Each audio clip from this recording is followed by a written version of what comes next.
Bismillahirrahmanirrahim. Assalamualaikum warahmatullahi wabarakatuh. Waalaikumsalam.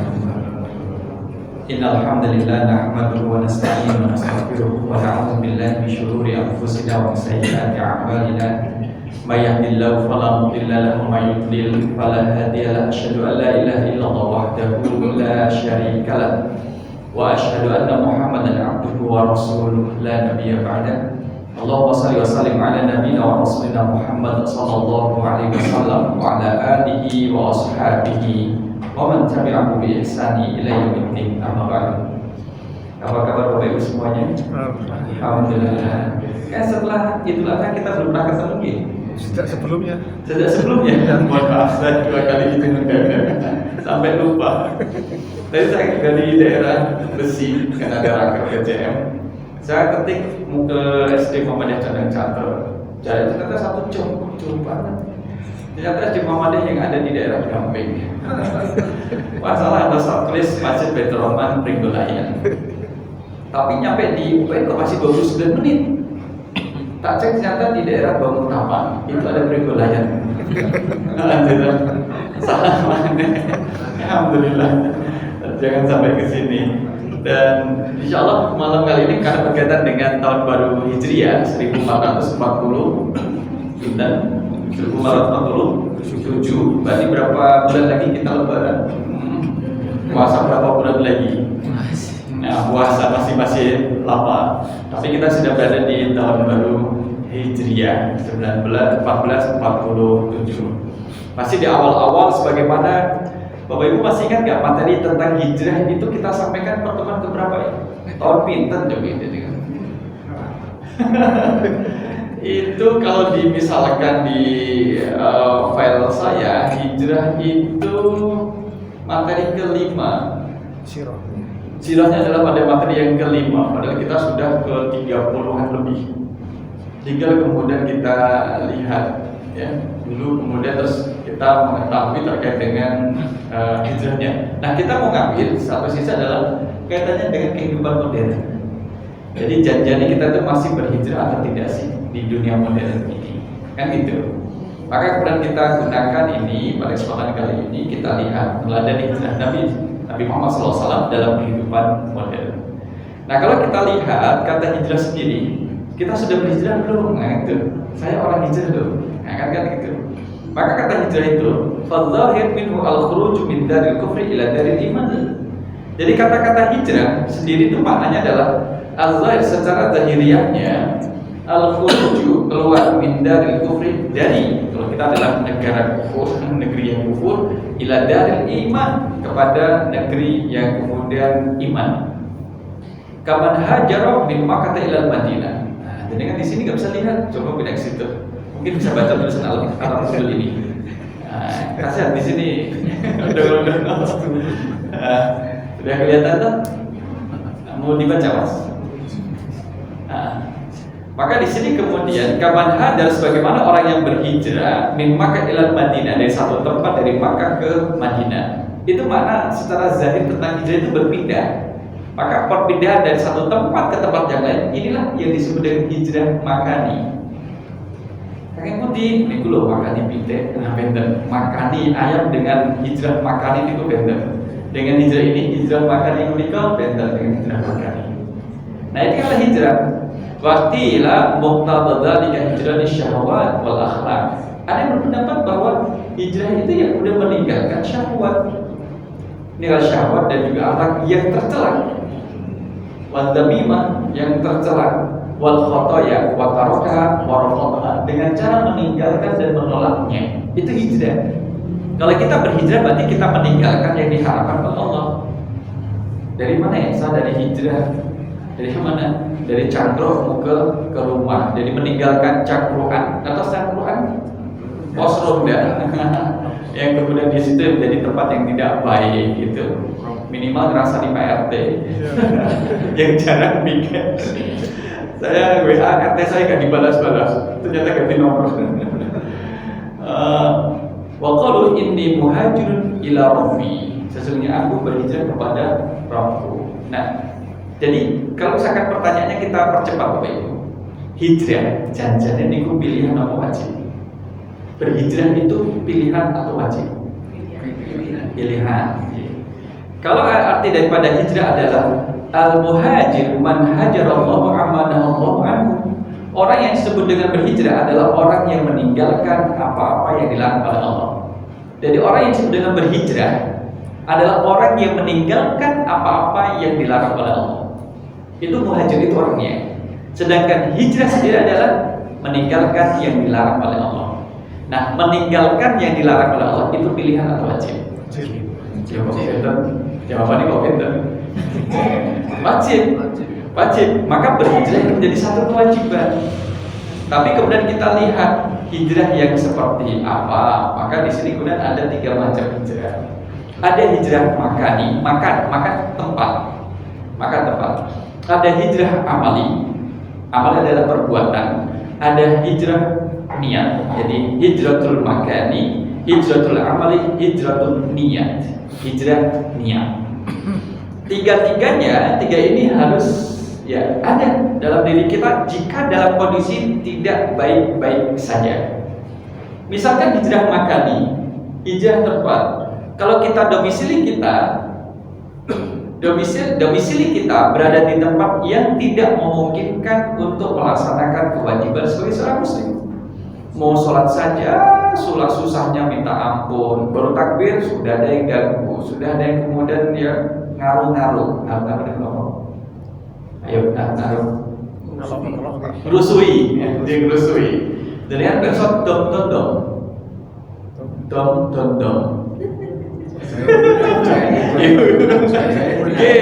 Kadang jarum jahit minggu dom ini kalau dom bahasanya itu bahasa dom.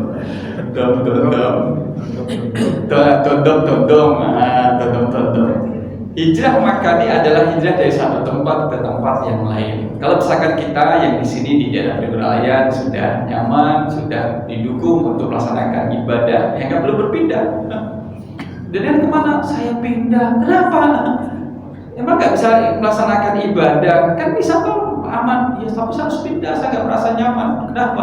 Belum bayar kontrakan. Nah, ini masalahnya. Karena belum bayar kontrakan harus pindah. Jadi berpindah. Dulu saya pernah jadi kontraktor. Jadi kontraktor pindah habis kemudian kontrak sebelahnya. Itu hijrah makani Bapak Ibu. Yang terjadi pada Rasul SAW itu dulu adalah hijrah makani. Hijrah makani. Rasul kan berhijrahnya tidak di tanggal 1 Muharram.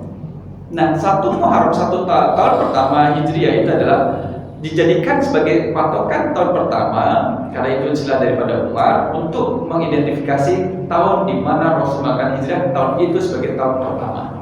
Dan pertama itu adalah tahun Hijriah. Tapi Rasul tidak berhijrah di bulan Muharram. Kemudian Nabi itu tanggal 28 Safar keluar dari rumah baginda, ya kan? Kemudian terus berada di Gua Thur selama 3 hari. Pernah besok Gua Thur kiri jalan, kalau kita dari Makkah mau ke Taif sebelah kiri jalan. Kalau tidak salah sebelah kiri jalan. Kelihatan dari bawah kelihatan, tapi kalau kita naik paling enggak 2 jam perjalanan. Turun 2 jam, PP 4 jam naik sehat. Tambah istirahat setengah jam, pas setengah, standar 5 jam. Nah, Islam. Kalau misalkan ambil umroh kemudian dipakai untuk naik ke Gua Thur, kalau nggak ketinggalan sholat zuhur, ya sholat asar, gitu. Dan memang tidak ada amalan khusus untuk naik ke Gua Thur, nggak ada. Di bawah sudah ada tulisannya. Maka Safar Rabiul Awal Rasul memulai hijrah ke Yathrib dari Gua Thur. Kemudian tanggal 8 Rabiul Awal Rasul tiba di Kuba. Berapa lama perjalanan Bapak Ibu? Dari sini tanggal 1 sampai tanggal 8. Seminggu. Jadi seminggu itu adalah perjalanan dari Makkah ke Madinah. Itu pun baru sampai di Kuba. Kuba kan belum masuk ke Madinah. Ya memang dia pinggiran. Masih ada jarak, kalau kita naik juga cukup lama itu Kuba. Nah, di sini di Kuba ini, maka Rasul di sini adalah mendirikan masjid yang pertama di bawah Rasul adalah Masjid Kuba. Mungkin dari jamaah ada yang kemudian berkelapangan rizki, kemudian ingin bersedekah, amal jariah, maka mendirikan masjid di tempat di mana di situ banyak kaum muslimin, tapi belum ada masjid yang memadai. Jangan membuat masjid saingan. Masjid saingan, membuat saingan, cari celah-celah perbedaan, kemudian masyarakatnya, ya tak bangunkan masjid ya. Ayo. Yang penting tidak sholat di masjid itu, sholat di masjid sini. Itu namanya memperpecah belah umat. Nggak boleh. Ada di daerah mana itu, daerah Bantul. Maka masjid yang lama masih ada, masjid yang baru ada juga jaraknya nggak ada 100 meter, mau kelihatan kok. Kalau di sini mungkin selatan Selokan, terlalu jauh selatan sebelum Selokan itu sudah berdiri satu masjid.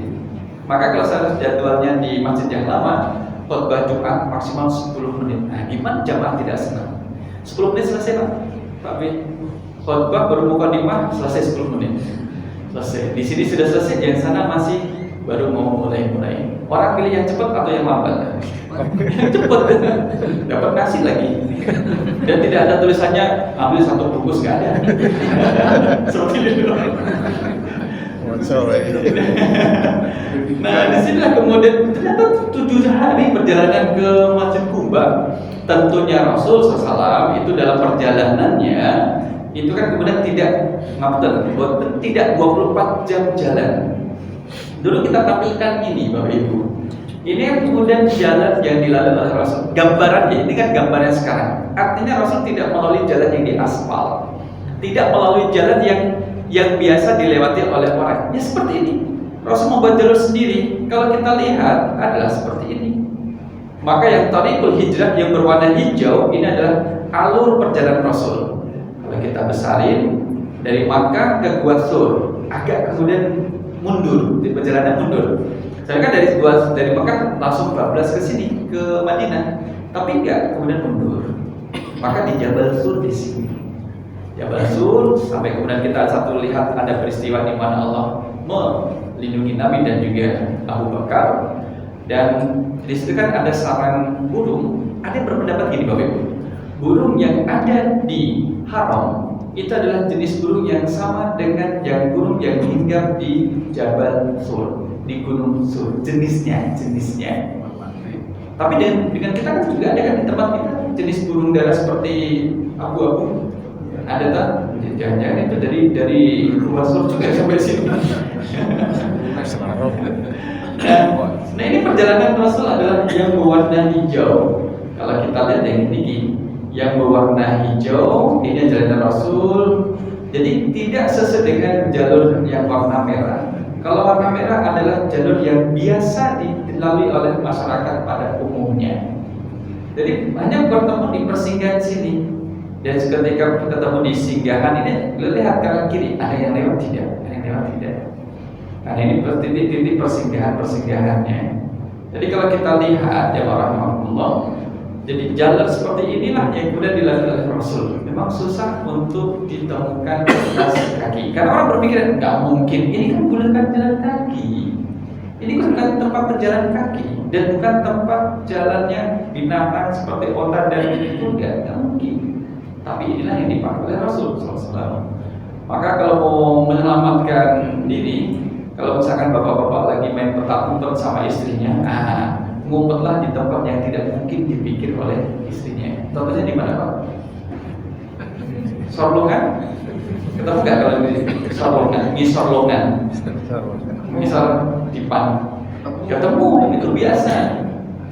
Nek mau adalah kemandul, ning cendelan baju.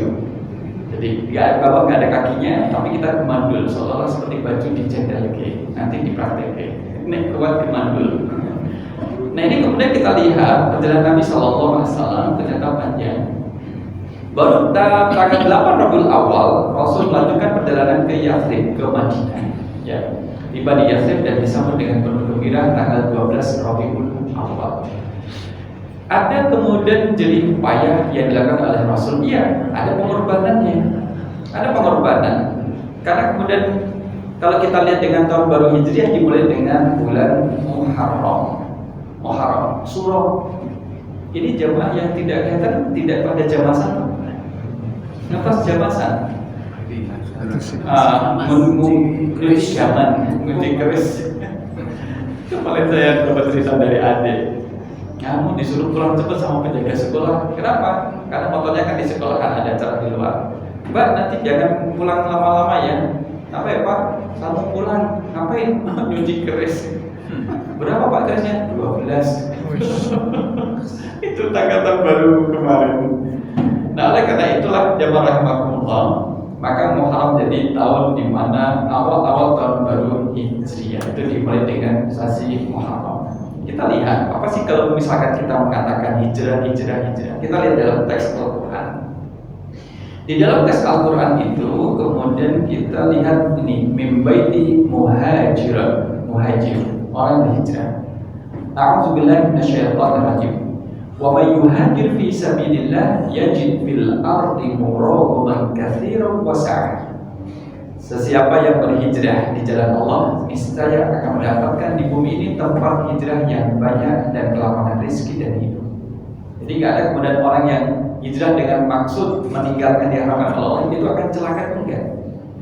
Orang yang sudah meninggalkan yang diharapkan oleh Allah, maka Allah akan memberikan kelapangan rezeki dan kehidupan. Tapi kan ada proses waktunya, nggak bisa langsung. Ada yang bisa langsung. Saya sekarang sudah hijrah dari apa?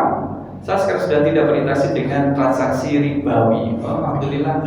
Tapi setelah saya nggak meninggalkan riba, malah ya saya nggak pegang duit banyak ya gitu. Ya itu malah menjadi susah gitu. Itulah kemudian Allah menguji benar-benar meninggalkan yang riba atau tidak. Dalam kondisi diuji Allah sedemikian itu malah menjadi susah. Kalau dia tetap bertahan dengan tidak kembali pada yang haram ribawi, maka dia telah menunjukkan dan membuktikan kepada Allah dia benar-benar berhijrah. Tapi ketika sudah meninggalkan transaksi ribawi, kemudian merasa susah, aduh ternyata berat ya hijrah ini.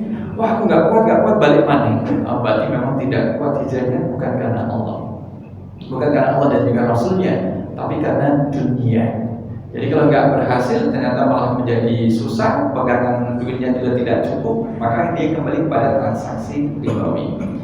Wa may yakhruj min baitihi muhajiran ila Allah wa rasulihi, sesiapa yang keluar dari rumahnya untuk berhijrah karena Allah dan Rasulnya, thumma yudrikuhul maut, kemudian wafat di tengah perjalanan, faqad waqa'a ajruhu 'ala Allah, maka kemudian dia tetap mendapatkan pahala dari Allah. Orang sudah berhijrah, tapi kemudian ada ujian di tengah perjalanan, dia belum sampai selesai. Sama seperti orang yang kemudian contohnya dari Makkah ke Madinah meninggal dalam perjalanan, maka terhitung sebagai orang yang berhijrah. Seperti itu. Dia ada berhijrah. Orang yang meninggalkan perbuatan buruk, kemudian dia melakukan kebaikan, belum sampai melakukan kebaikan itu, maka dan dia meninggal, maka termasuk berhijrah. Maka itulah kemudian namanya hijrah amali, meninggalkan perbuatan yang buruk dan melakukan perbuatan yang baik. Yang biasanya ngerasani sehari 5 orang, sekarang jadi berapa? 10. Itu berarti berhijrah. Sudah berhijrah Pak, tapi dia tidak istiqomah itu namanya. Karena ada perubahan di sana, ada penambahannya. Hijrah amali, jadi kita tahu yang mohon maaf yang biasa goreng-goreng sekarang sudah dikurangi. Yang biasa menyakiti orang lain sekarang ditinggalkan, dikurangi. Lah kalau saya tidak menyakiti nanti disakiti Pak Ustaz. Nah itu. Maka di sini berhijrah adalah ketahui dulu apa yang diharapkan dan dilakukan oleh Allah, baru kemudian kita tinggalkan. Maknanya berhijrah itu dengan ilmu. Kalau berhijrah tidak dengan ilmu, bahaya. Merasa berhijrah, saya ini adalah hijrah, tidak disertai dengan ilmu yang cukup, nanti akan menghukumi orang lain. Salah itu melanggar itu kemudian melanggar, kafir itu, karena menganggap dirinya paling benar, karena menganggap dirinya adalah yang benar, yang lain adalah salah, yang tidak sesuai dengan dirinya itu disalahkan. Sedangkan hijrah niat, maka meninggalkan niat yang buruk diganti dengan niat yang baik. Niatnya yang apik-apik. Misalkan niatnya insya Allah jamaah Baitur Rahman nanti akan saya umrohkan semuanya. Nah itu niatnya kan apik kan menikah. Nah, ternyata mimpi Pak ya. Tapi mimpi aja dia sudah bagus. Apalagi kalau dia sudah sadar, jadi punya niat. Karena yang sudah kita niatkan malah salah. Dulu yang sudah saya tidak niatkan Pak B kan kemudian terus jadi berangkat juga ke sini. Terus saya ngabari, kata istri saya, udah selesai? Iya sudah selesai. Perasaan baru keluar deh, udah nyampe rumah lagi. Kemudian di mana lagi? Sudah kemudian berniat ternyata tidak. Nah itulah, maka kemudian kalau kita punya keinginan untuk melakukan kebaikan, sudah kita niatkan, sudah jalanin saja Bapak Ibu. Ternyata itu bukan jadwal kita, ya sudah senyum saja, alhamdulillah, gitu aja. Jadi nggak perlu kemudian merasa rugi dan sebagainya. Mau jadwal sudah niat, saya mau menjenguk cucu lah, menjenguk cucu, karena mau memberikan surprise, kejutan terhadap cucunya. Ketika ketok pintu mau surprise, ternyata cucunya lagi liburan, nggak ngasih tahu juga. Dan liburannya keluar kota lagi. Dan simbahnya datang, sudah merencanakan nginep 2 malam lagi. Dan cucunya keluar 2 malam lagi, nggak ketemu tuh, nggak ketemu. Yang kakeknya kemudian ke Bandung, yang di Bandung cucunya ke Jogja. Masih mending di Jogja, ada simbah yang satu lagi yang bagus-bagus di rumah. Lah yang di sana, yang ke Bandung nggak ada kunci syaratnya. Tapi sudah diniatkan, ya senyumin saja. Alhamdulillah, alhamdulillah. Cucu, kayak simbahmu. Nah ini kemudian kita mengambil perjalanan dari hijrah Nabi SAW. Ada yang kemudian dikeluarkan, entah itu tenaga, entah itu pikiran, entah itu kesempatan waktu, entah itu kemudian harta benda, itu dikeluarkan. Maka dalam kehidupan sekarang juga demikian. Ada nggak sesuatu yang gratis di sini Bapak Ibu? Kalau kita hidup ada nggak sesuatu yang gratis? Malah nunggu Singapura, nunggu sebenarnya 2.000. Itu kalau kita nggak bayar, kalau nggak ada yang jaga. Kalau ada yang jaga, lama kali nyari uang 2.000 dan sebagainya. Ada yang kemudian main hipnotis, baru keluar dari warung dihipnotis, baru ditanya ngalor itu keluar 2.000. Baru ditanya ngalor itu kita keluarkan 2.000. Nah ini kemudian yang rahmatullah harus kita siapkan bahwa hijrah itu kemudian memerlukan keberanian juga. Jadi kalau kita mau mau meninggalkan yang diharapkan oleh Allah, maka memerlukan keberanian. Jadi harus memerlukan keberanian. Nah di sini Rasulullah SAW meninggalkan rumah dan meminta Ali bin Abi Thalib untuk menempati tempat tidurnya dengan mantel hijau dari Hadramaut, jubah. Jadi kan Ali, nah ini ilustrasi, ini bukan seperti tempat tidurnya Nabi, bukan, ini ilustrasi saja. Kayak kamar Bapak Ibu semua tuh, alhamdulillah kayak gini. Pengen nggak punya kamar seperti ini Bapak Ibu?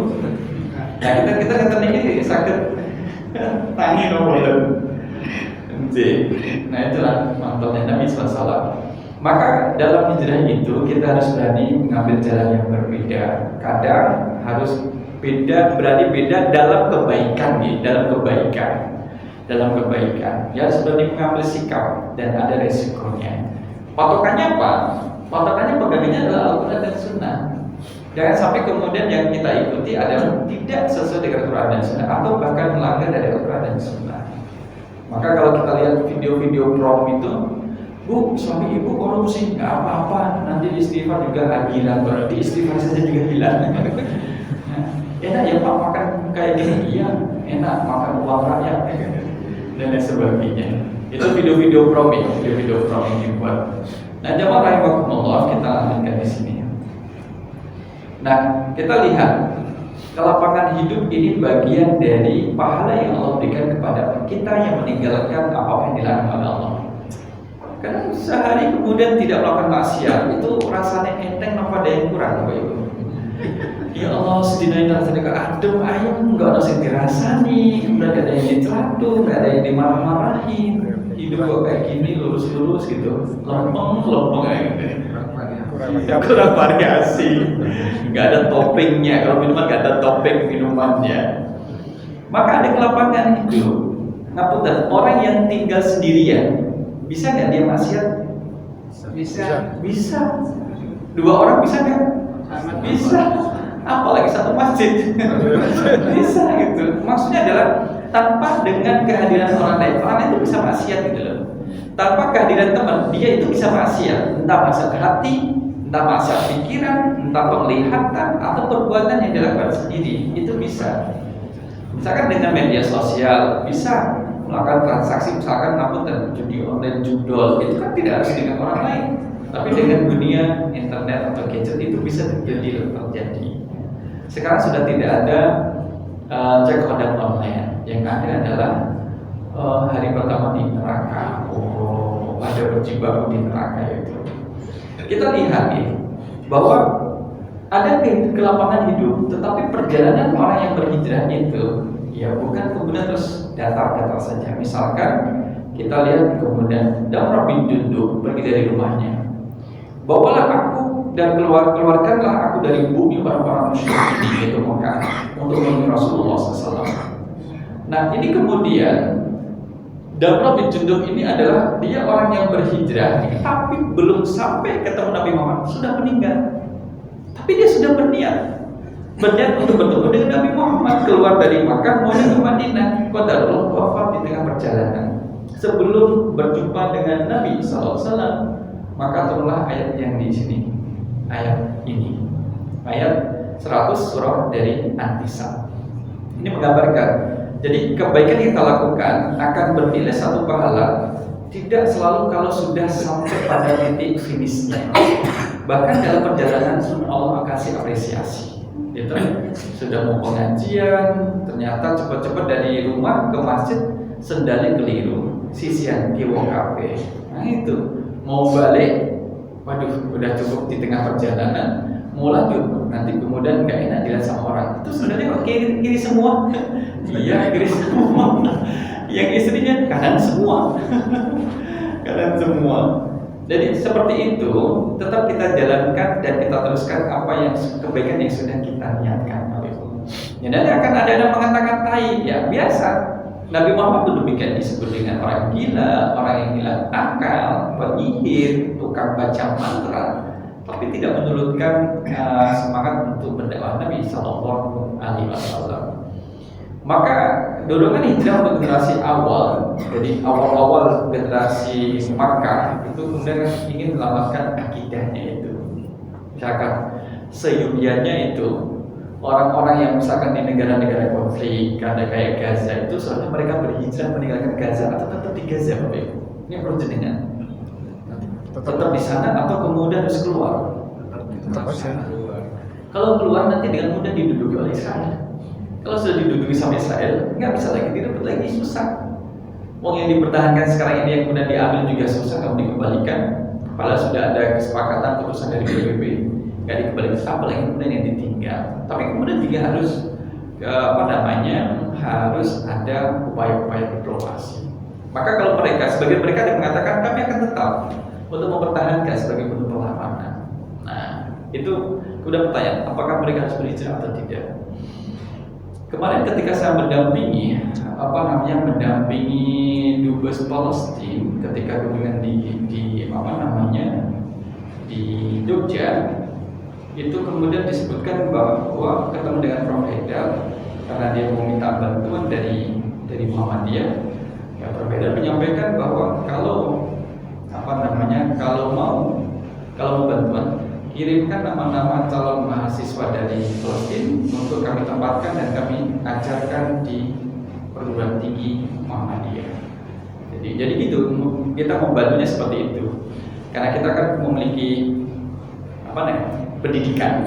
Kirimkan nama-nama, maka nanti akan dikirim ke Madinah Litbang dan kemudian akan ditempatkan di perguruan tinggi Muhammadiyah. Mau ngambil apa? Mau kedokteran kan? Boleh jika memenuhi syarat.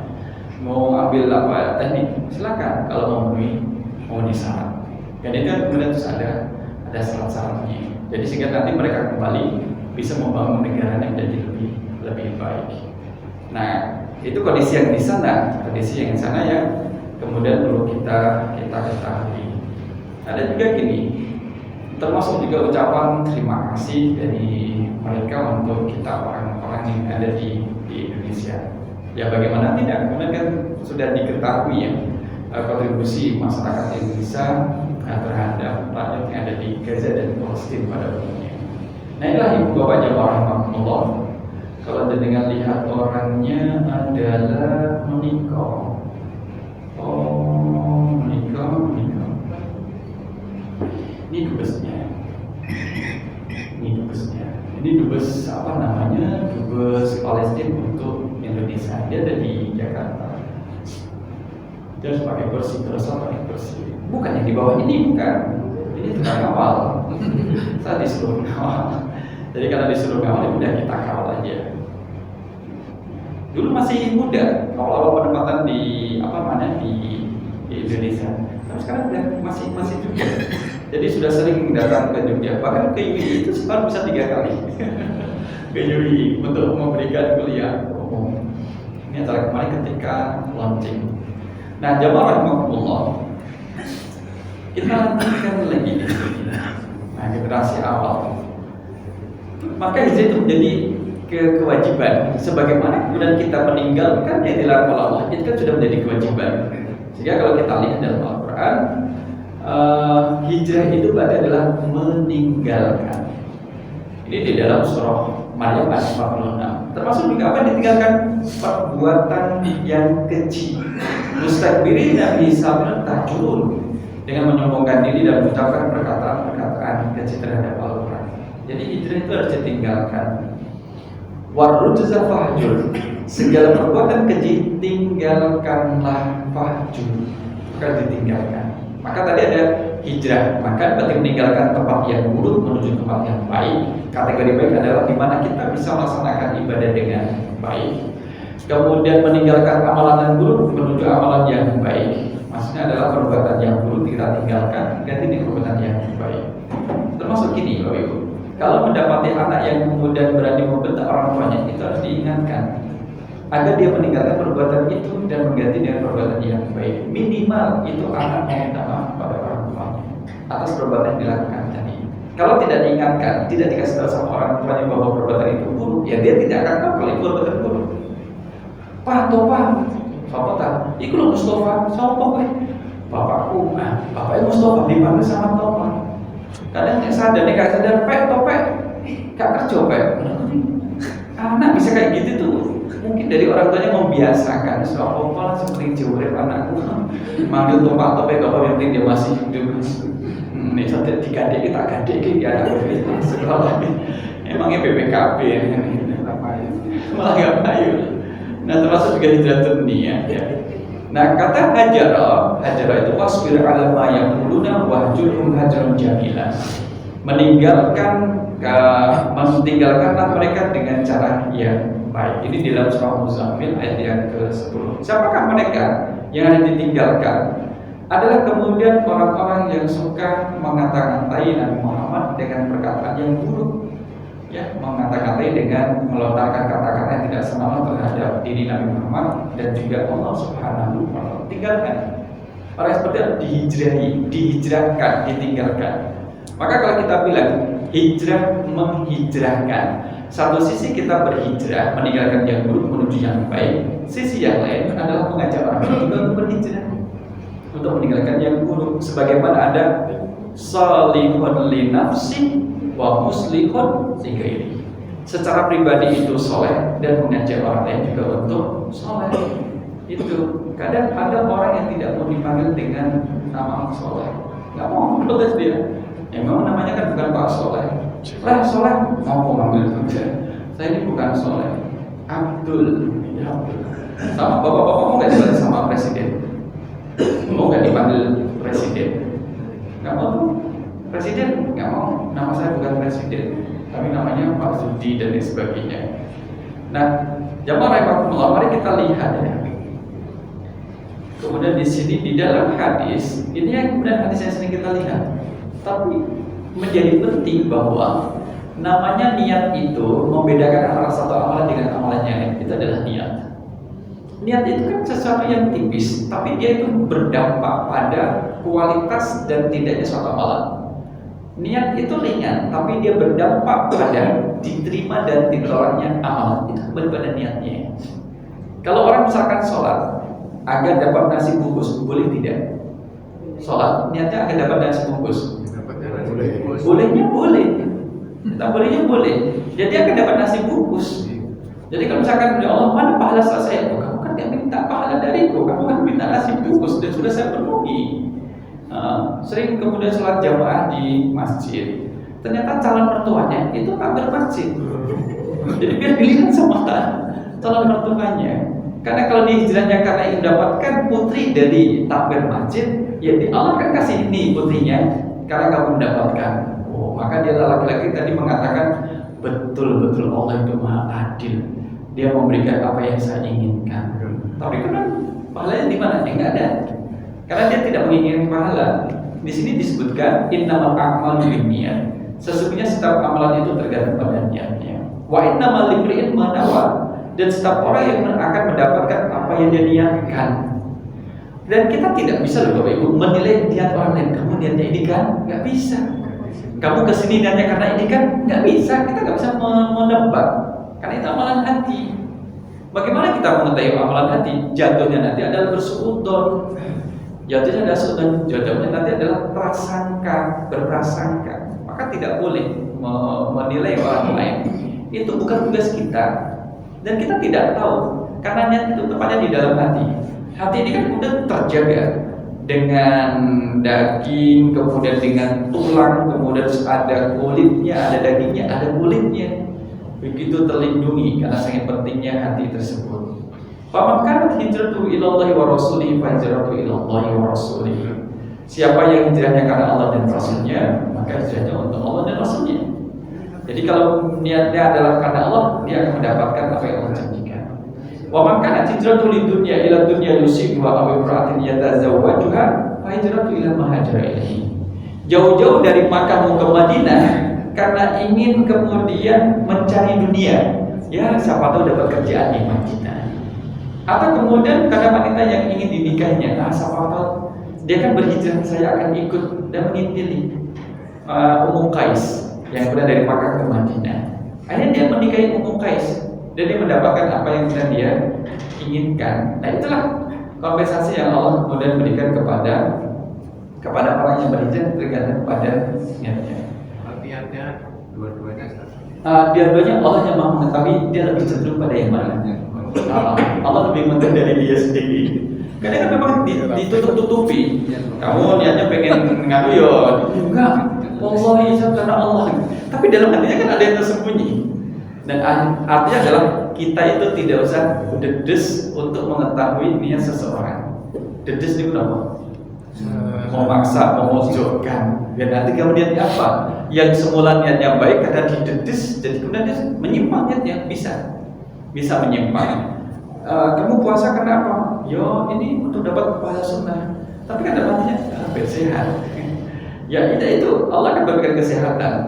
Dalam hal ini adalah niat ikhlas itu, kalau misalkan ini adalah hati kita yang jernih, keikhlasan itu dijaga supaya tidak ada daun yang masuk di sini, tidak ada daun teh, tidak ada kopi, tidak ada gula, tetap bersih.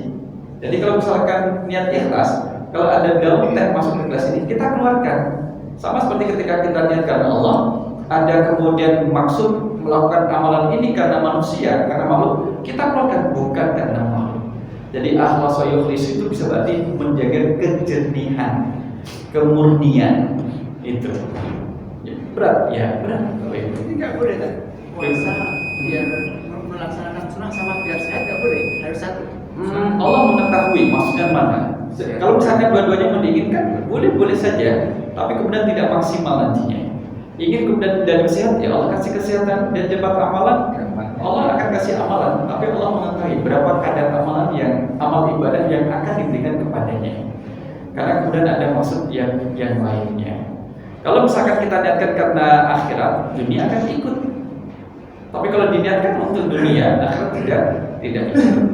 Sehingga kenapa kemudian kita tidak meniatkan untuk yang lain selain Allah? Jika tidak tercapai, ada kegelisahan dan merasa rugi.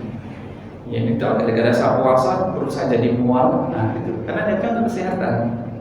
Jadi kalau misalkan niatnya puasa karena Allah, ketika punya rasa mual, dia merasa tidak merasa terganggu dengan rasa mualnya itu, tidak menyesal, tidak marah, tidak merasa rugi. Tahunya dari mana? Ya nanti kalau sudah di akhirat, kalau ibu, tanya sudah di akhirat, itu nanti akan ketahuan. Nanti saling berkabar. Ya toh ini loh dan sebagainya. Karena Allah yang ngasih pahala kepada amalan yang betul-betul murni untuk Allah Subhanahu Wa Taala. Dan itulah kemudian maka niat itu disimpan. Nggak perlu orang lain untuk tahu, nggak perlu. Justru kalau tahu malah bisa membuyarkan niat kita. Sesuatu yang akan kita niatkan tidak usah diceritakan pada orang lain. Takutnya kalau kita cerita pada orang lain orang yang salah, malah apa yang kita niatkan itu menjadi tidak terlaksana. Atau ada orang yang merasa tidak suka, kemudian didoakan apa yang kita niatkan untuk tidak terlaksana. Kecuali kalau cerita pada orang yang baik, orang yang baik. Ini dua wajah warahmatullah. Sehingga dalam mengarungi kehidupan ini kita harus ingat apa yang diajarkan Nabi SAW. Kadang kebenaran itu tidak harus banyak orang yang melakukan. Sekalipun sedikit yang melakukan, kalau itu kebenaran akan tetap ternilai sebagai kebenaran. Kalau dalam demokrasi kan ukuran apa demokrasi itu? Banyak pengikutnya. Jadi yang banyak pengikutnya itulah yang menang. Tapi kemenangan dalam kebenarannya sekalipun sedikit dia tetap bernilai sebagai kebenaran. Allah SWT kita dapat dengan bermajelis. Subhanakallahumma wa bihamdika asyhadu an la ilaha illa anta astaghfiruka wa atubu ilaik. Aku qouli hadza astaghfirullah. Assalamualaikum warahmatullahi wabarakatuh. Waalaikumsalam.